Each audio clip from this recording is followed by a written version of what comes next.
नमस्कार, मैं Sumit Kumar, IC expert Tosham block Atal Bhujal Yojana. आज अटल भूजल योजना के अंतर्गत हम पहुंचे हैं तोशाम ब्लॉक के ही गांव चनाना में।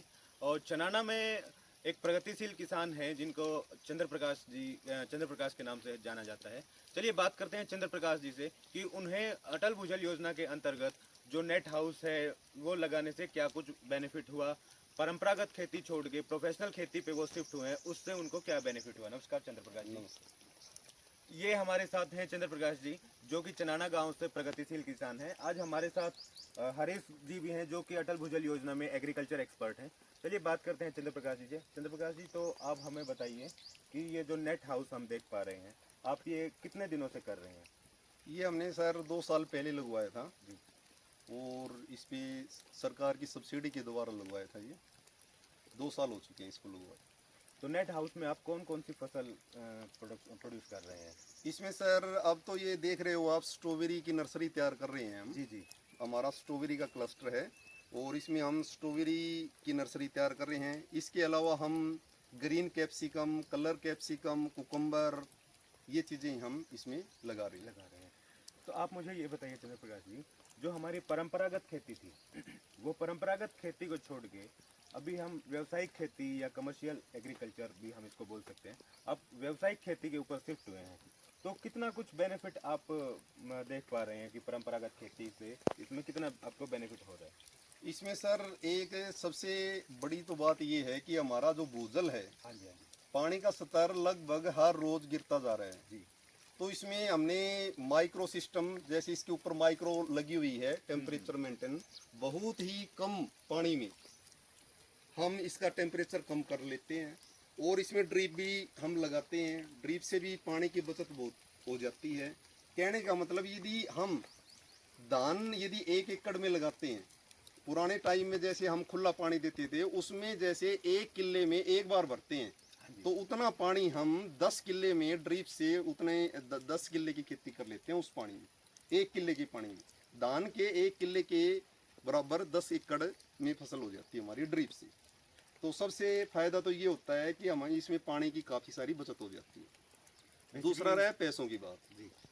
इसमें आजकल हम जैसे ये हमारा प्लांट्स, स्ट्रॉबेरी के प्लांट लगाते हैं, इसमें हमारा 8 से 10 लाख रुपए का प्लांट 1 किले में निकल जाता है। सेल करते हैं हम, इसमें कप भी भरते हैं भाई, ये रनर वगैरह दिख रहे हैं, एक एक प्लांट है, ये भी बेचते हैं। तो मोटा मोटी 8 से 10 लाख रुपए के प्लांट स्ट्रॉबेरी के इसमें निकल जाते हैं। बाकी ग्रीन कैप्सिकम, कुकुम्बर लगाते हैं तो एक फसल में, जैसे ग्रीन कैप्सिकम है या कलर कैप्सिकम है, उसमें भी 4 से 5-6 लाख रुपए है ना, लगभग एक फसल का निकल जाता है। मतलब आप ये कहना चाह रहे हैं कि ग्रीन कैप्सिकम या कलर कैप्सिकम में एक फसल में आप 4 से 5 लाख रुपए बचा लेते हैं। हाँ, बचत हो जाती है। तो मैं देख पा रहा हूँ आपने ये मिनी भी लगाया हुआ है, ये किस पर्पज के लिए लगाया गया, ये कैसे क्या यूज किया जाता है? ये जब हाई टेम्परेचर होता है, हाँ जी, या कोई फर्टिलाइजर या कोई हमारे को लगता है भी कोई कल्चर, जैसे जैविक कल्चर देना होता है, हाँ जी, हाँ जी। तो वो हम इसके द्वारा है ना, जैसे बारिश की तरह छोटी छोटी बूंदों के द्वारा पत्तों के ऊपर सारे एरिया में इसमें लग जाता है। मतलब आप ये मिनी स्प्रिंकलर है, इसके द्वारा आप टेम्परेचर मेंटेन करने का भी प्रयास करते हैं। हाँ जी, ठीक है। तो आप हमारे और जो किसान भाई हैं उनको क्या संदेश देना चाहेंगे? मैं तो ये कहूँगा कि जो आप मोटी खेती कर रहे हैं, वो यदि 20 किल्ले का किसान है तो वो 20 किल्ले अपना छोड़ के यदि 1 किल्ले पे आ जाए तो वो 20 किलो से भी ज़्यादा पैदा ले सकता है। 1 किल्ला में यदि इस तरह के हम वो करते हैं, स्ट्रक्चर के अंदर या नेट हाउस या पुली हाउस लगा के बाई ड्रिप से, तो वो उसमें अच्छा मुनाफा, बहुत ज़्यादा अच्छा मुनाफा कमा सकता है। तो साइंटिफिक वे में अगर हम खेती बाड़ी करें तो परंपरागत तरीका जो हमारी खेती बाड़ी का है, जो कि आजकल ज़्यादा खर्चीला बनता जा रहा है, तो हम साइंटिफिक वे में खेती बाड़ी करेंगे तो कुछ ना कुछ पैसे बचाएंगे और हमारा मुनाफा भी होगा। आपने 2 साल में कितना मुनाफा लिया है नेट हाउस के द्वारा? इस नेट हाउस में हमने अभी तक 2 क्रॉप लगाई है। एक साल दो फसल इसमें हमने ली है, एक ग्रीन कैप्सिकम की और एक दूसरी, तो इसका मैं मोटा तीसरी फसल है ये। तो 2 फसलों का लगभग मोटा मोटी हमने 10 लाख रुपए इसमें सेव किए। 10 लाख रुपए 2 फसल जी, 1 एकड़ में। ओके। जैसे स्ट्रॉबेरी की खेती है ज़्यादातर किसानों के लिए एक नई फसल। तो स्ट्रॉबेरी के बारे में थोड़ा सा बताइए कि इसका क्रॉप पैटर्न क्या रहता है, कौन से सीजन में ये उगाई जाती है, कितने टाइम की ये फसल है, बेचने के लिए मंडी कहाँ लगेगी हमें नज़दीकी? देखो, सबसे इसका पूरा ईयरली ही प्रोसेस है। हम इसका प्लांट अप्रैल में बाहर से कैलिफोर्निया से रूट मंगवाते हैं। रूट हमने इसमें लगाई, पौधे डेवलपमेंट की आप देख रहे हैं, रनर हैं ये अलग से अलग, एक पौधे से कितने 50-40 जितने भी रनर हैं उस तरह से इसमें रनर निकलते जाएंगे। आप ये देख रहे इनको हैं। रनर बता रहे हैं ना? जी जी, इस तरह से अलग अलग पौधे निकलते जाएंगे। और इन पौधों को बार फील्ड में हम 15 सितंबर को शिफ्ट करेंगे फॉर फ्रूट के लिए, और 15 सितंबर को ये ट्रांसप्लांट कर देंगे बार फील्ड में। तो इसमें फ्रूट लगभग 50 दिन के बाद नियर बाई लास्ट नवंबर में फ्रूट शुरू हो जाएगा।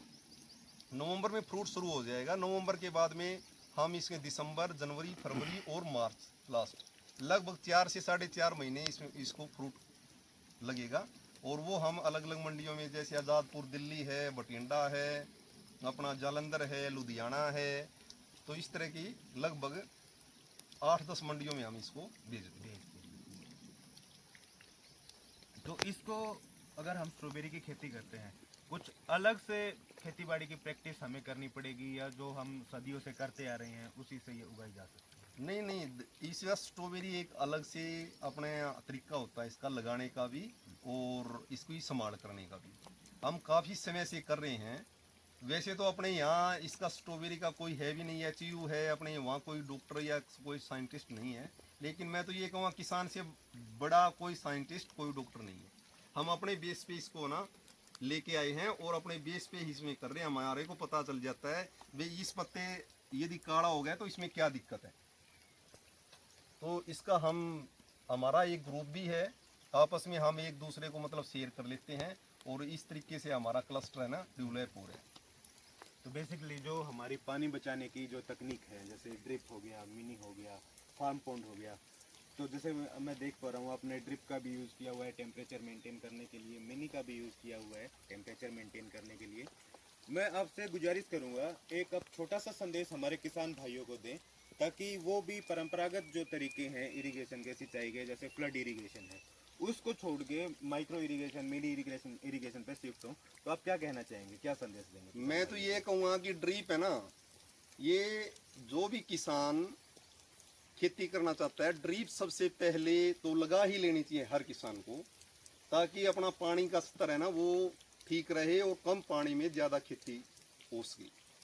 और दूसरी बात है कि जो ये खेतियां हैं, हॉर्टिकल्चर क्रॉप हैं, जैसे सब्जी की कोई भी खेती हो, वो दूसरी क्रॉप हैं जैसे नरमा है, बाजरी है, ग्वार है, उसकी तुलना में तो इसकी प्रोडक्शन लगभग 5 से 10 गुना मानो।